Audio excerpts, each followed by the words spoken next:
हिंदी कक्षा में आपका हार्दिक स्वागत और अभिनंदन है। आज की वीडियो कक्षा 10वीं के लिए है। 10वीं कक्षा के अभ्यास पत्र की सीरीज को आगे बढ़ाते हुए हम पहुंच गए हैं 9वें अभ्यास पत्र पर। आज हम करने वाले हैं लखनवी अंदाज का अभ्यास पत्र, जिसे लिखा है यशपाल जी ने। प्रारूप मैं आपको पहले की वीडियोज में बता चुकी हूँ, तो बिना देरी किए हम प्रश्न शुरू करते हैं।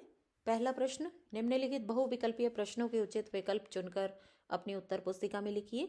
एक एक अंक के 6 प्रश्न हैं। इसी के अंतर्गत पहला प्रश्न, शकील का क्या अर्थ है? इसका सही जवाब है आसानी से न पचने वाला। दूसरा प्रश्न, नवाब साहब ने खीरे की फांकों को फेंकने के बाद लेखक को कैसी आंखों से देखा? इस प्रश्न का सही जवाब है गुलाबी आंखों से।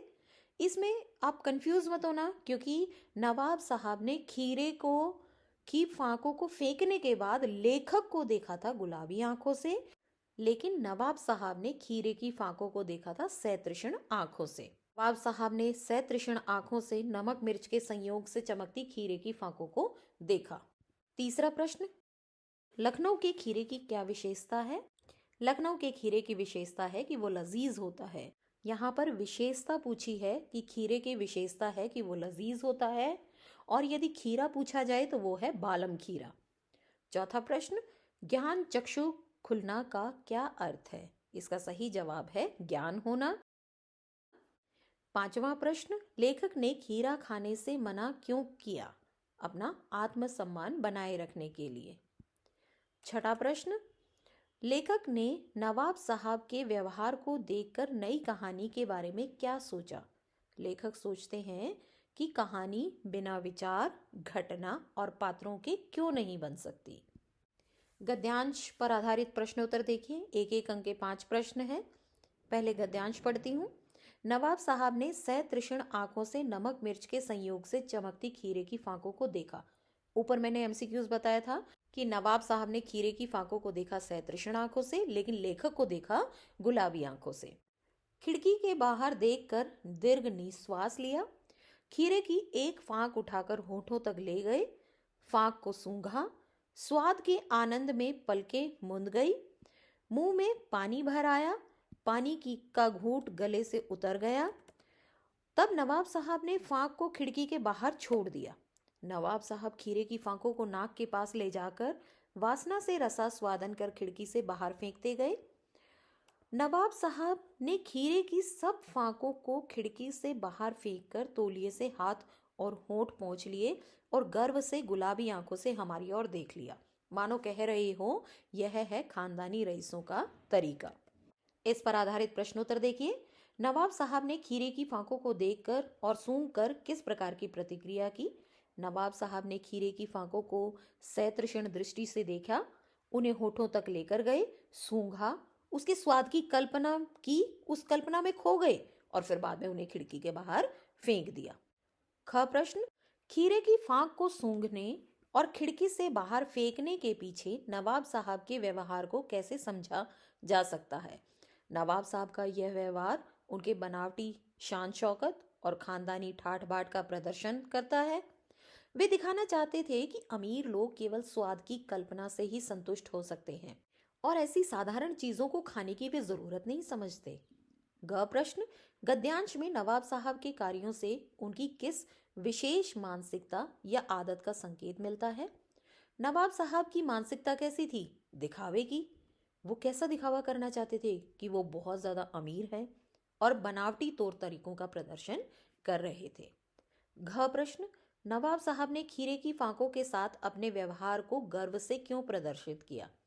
नवाब साहब ने इस व्यवहार को गर्व से इसलिए प्रदर्शित किया क्योंकि वो दिखाना चाहते थे कि वो ऐसी कोई छोटी मोटी चीज नहीं खाते हैं, कोई आम व्यक्ति की तरह नहीं है, वे केवल स्वाद की अनुभूति तक ही सीमित हैं। यही खानदानी तरीका है, खानदानी रईसों का तरीका है। अंतिम प्रश्न, गद्यांश का नवाब साहब के रईसों के तरीके को किस तरह के व्यंग्यात्मक रूप में चित्रित किया है?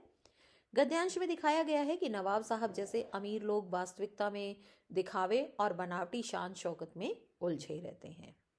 लेखक परिचय से संबंधित प्रश्न, 2 लेखक परिचय आएंगे आपके, जिसमें से आपको किसी भी एक लेखक परिचय का जवाब देना है। यशपाल के जीवन परिचय तथा साहित्यिक विशेषताओं का उल्लेख कीजिए। यशपाल का जन्म 1903 में पंजाब के फिरोजपुर छावनी में हुआ। प्रारंभिक शिक्षा कांगड़ा में ग्रहण करने के बाद लाहौर के नेशनल कॉलेज से उन्होंने बीए किया। वहां उनका परिचय भगत सिंह और सुखदेव से हुआ।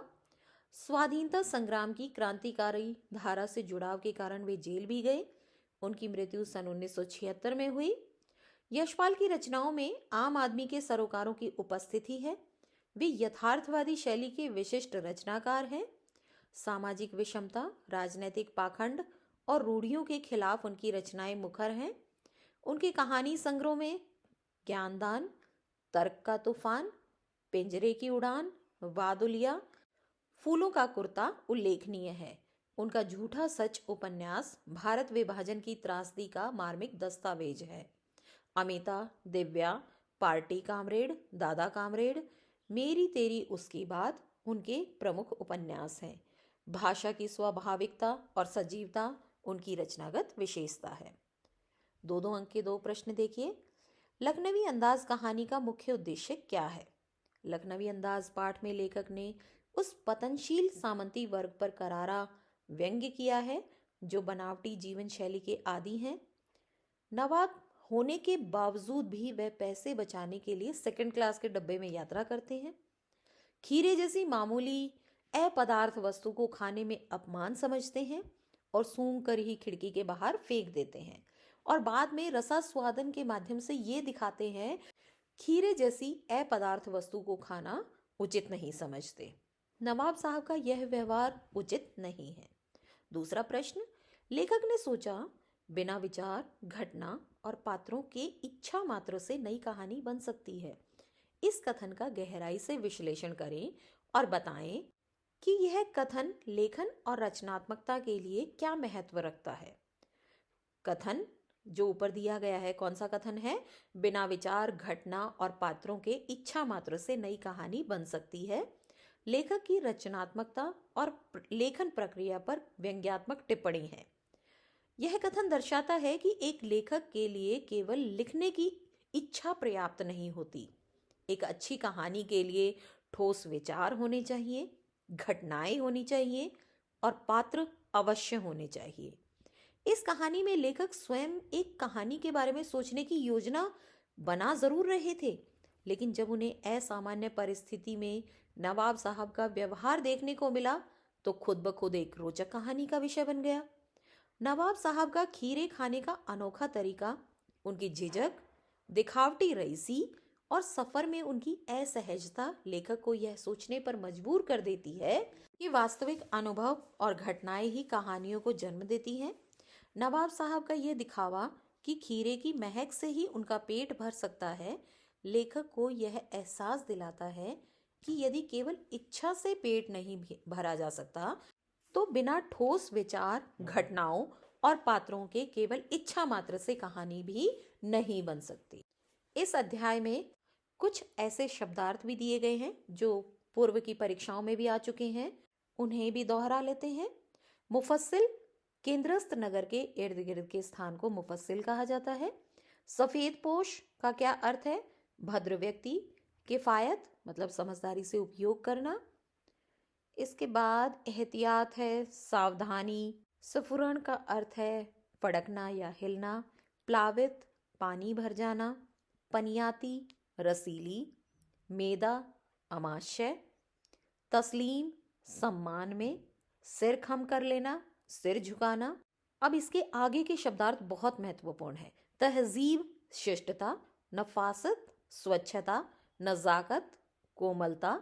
नफीस, बढ़िया। एब्स्ट्रैक्ट, सूक्ष्म या अमूर्त या जिसका भौतिक अस्तित्व न हो। और सकील होता है आसानी से न पचने वाला, जैसा मैं एमसीक्यूज में भी आपको ऊपर दे चुकी हूँ। तो इसलिए जो लास्ट के आपको ये शब्दार्थ है ना, इनमें ज़्यादातर पूछा जा सकता है कि नफासत और नज़ाकत का क्या अर्थ है। एमसीक्यूज में बहुत बार ये प्रश्न पूछे भी जा चुके हैं कि मेदा का अर्थ क्या है। मेदा मतलब अमाशय होता है। तो इन शब्दार्थ को भी आप एक बारी ध्यानपूर्वक देख लीजिएगा। यहीं पर हमारा सैंपल पेपर खत्म होता है। अगली वीडियो का इंतजार कीजिए। चैनल को सब्सक्राइब कीजिए, बेल आइकन दबाइए ताकि आपको सैम्पल पेपर के अपडेट्स मिलते रहें, ताकि आपका एक भी सैम्पल पेपर मिस ना हो पाए। और अगर ये वीडियो आपको अच्छी लगी हो तो लाइक और शेयर ज़रूर कीजिएगा। मिलते हैं अगली वीडियो में जल्दी ही, तब तक के लिए धन्यवाद।